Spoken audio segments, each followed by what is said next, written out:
diskusikan karena waktunya terbatas. Monggo Pak Bu, silahkan tentang fikih zakat. Silakan Bapak Ibu tanya. Iya Pak. Assalamualaikum warahmatullahi wabarakatuh. Waalaikumsalam. Terima kasih atas waktunya. Kami ingin tanyakan Pak Ustaz, bagaimana mengenai zakat mal? Zakat mal itu kan ada batasan batasan zakat mal.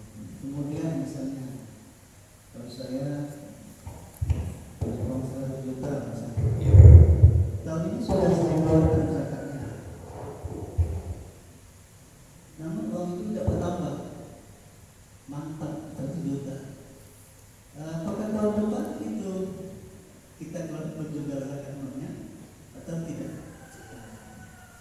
Kemudian tadi Masa Ustaz mengatakan orang berutang itu tidak mengenai zakat, berutang yang dihapuskan oleh pemerintah.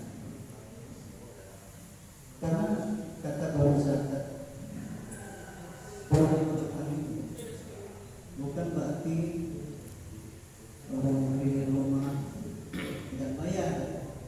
Orang beli rumah itu memang dia sudah mampu kan, barangkali spesifiknya barangkali orang muslim yang hidupnya hampir sama fakir miskin tadi, tapi dia tidak mampu, dia berutang. Orang miskin itu berutang, katakanlah kepada saya misalnya, dia tidak mampu bayarnya.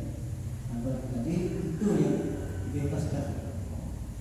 Tapi kalau misalnya yang tadi dia punya mobil banyak, itu semestinya tidak bayar zakat, salah dia, karena dia terlalu tidak bersyukur, dia bersyukur menginginkan harta yang banyak. Spesifiknya barangkali yang diwajibkan membayar orang berhutang, dia tidak berhak bayar zakat, barangkali itu tadi orang miskin, tapi dia memang punya hutang untuk kegiatan ibadahnya, tapi dia tidak mampu. Barangkali itu saja Ustaz. Mohon penjelasan masalah zakat mal tadi. Terima kasih. Dan kalau emas itu berapa gram kira-kira baru kita keluarkan? Terima kasih. Assalamualaikum warahmatullahi wabarakatuh. Waalaikumsalam warahmatullahi wabarakatuh. Ada lagi? Jadi jawab saja biar jatuh Pak. Jadi gharim itu bukan wajib atau tidak wajib bayar zakat Pak. Gharim itu adalah asnaf 8, termasuk orang yang berhak menerima zakat. Orang yang berhutang itu adalah orang yang berhak menerima zakat, bukan wajib mengeluarkan zakat, bukan, tapi berhak menerima zakat. Orang yang hutang itu berhak diberi zakat. Seperti itu, paham di sini. Kemudian orang miskin kalau berhutang itu yang ditolak ukur itu bukan hutangnya, tetapi miskinnya. Makanya dia jatuh miskin karena dia hutang, bukan hutangnya. Hutang dalam kaidah fikih itu misalkan orang kaya itu membiayai syuhada, orang yang pergi ke medan perang, kemudian dia berani berhutang karena tidak ada yang membiayai. Oke lah, kalau kamu mau pergi berjihad saya biayai. Dia ngambil hutang untuk di jalan Allah. Kemudian gak ada yang mau bangun masjid di daerah tersebut, gak ada yang mau bangun masjid. Kemudian masjid ini terbengkalai, rusak segala macam. Dia berani, oke, demi maslahat umat, demi agar makmurnya masjid, saya hutang. Walaupun dia kaya, dia hutang karena jalan Allah, bukan miskin kemudian berhutang. Tetapi kalau miskin berhutang itu dianggap masih fakir miskin, bukan hutangnya. Hutang itu ya orang kaya hutang, tetapi untuk jalan Allah. Artinya apa? Sekarang ini hampir tidak ada orang kaya yang kemudian punya hutang membangun masjid. Sekarang itu kalau infak sedekah ke masjid mesti dia tidak berhutang, ya dapat, karena sudah bareng-bareng. Sedekah jariah itu sudah dari bapak ini ada donatur, dari ini ada donatur, maka sudah tidak ada dalam tanda kutip orang kaya itu sampai berhutang demi membangun masjid.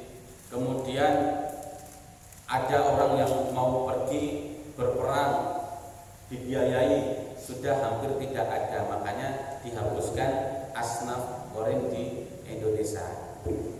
Kemudian zakat mal.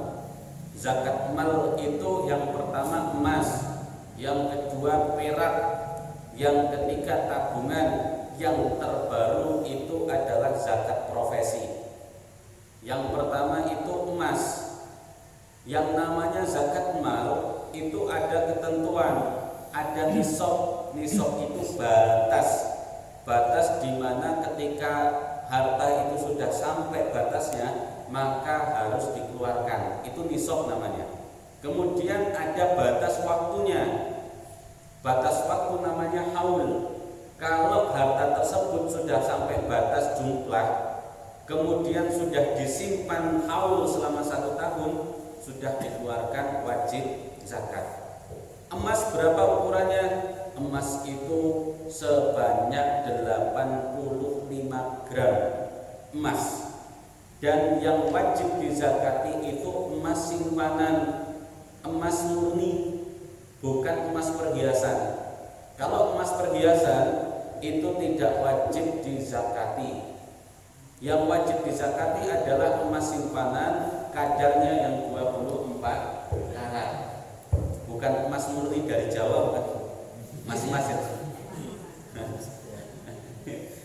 Jadi emas murni itu adalah emas yang digunakan untuk investasi.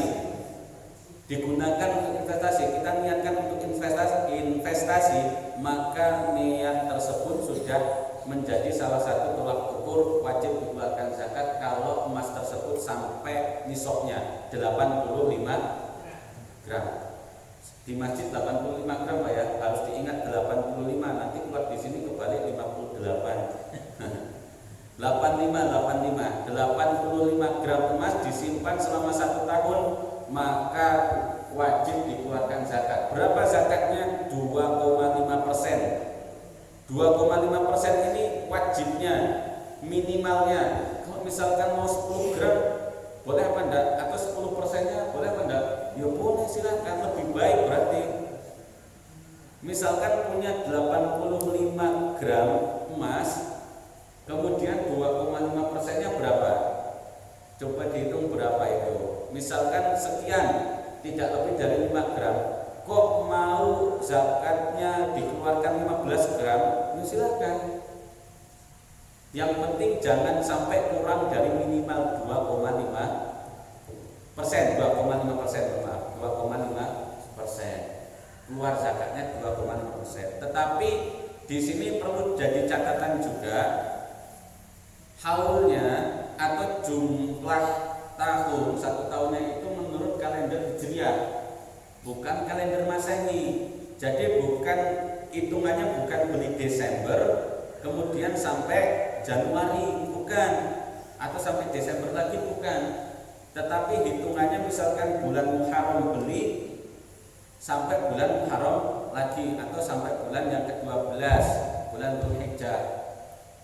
Hitungannya adalah Hijriah. Kalau ibu-ibu beli emas otomatis nggak mungkin di nota itu pakai kalender Hijriah, ya kan Bu? Nggak mungkin beli emas di Cina lagi, nggak mungkin di kalender Muharram, nggak mungkin kan? Maka hitungnya agar mudah, kalender Hijriah itu lebih sedikit harinya, 11 sampai 13 hari. Jadi kalau 1 tahun 360 hari, kalender Masehi tinggal dikurangin aja 11 hari atau 13 hari. 11 hari sampai 13 hari itu kalender Hijriah. Bedanya 11 sampai 13 hari. Lebih banyak kalender Masehi daripada kalender Hijriah. Kalau sudah sampai 1 tahun seperti itu, maka wajib dikeluarkan zakatnya 2,5%. Kemudian kalau tahun ini sudah dikeluarkan, tahun besok kok masih tetap punya emas 85 gram, wajib dikeluarkan lagi. Zakat mal itu bukan seumur hidup sekali, bukan, tetapi setiap tahun berulang. Kalau hartanya sesuai dengan nisab, sudah sampai kadar jumlah minimalnya emas 85 terus setiap tahun, maka harus dikeluarkan setiap tahun zakat 2,5%. Kemudian nanti misalkan punya tabungan juga mempunyai kewajiban untuk dizakati. Karena menurut timbatil ulama, sebagian ulama, jumhur ulama itu berpendapat bahwasanya tabungan kita berbentuk uang itu dianalogikan nisabnya seperti kita sejumlah emas 85 gram. Misalkan emas murni itu 1 gramnya berapa sekarang?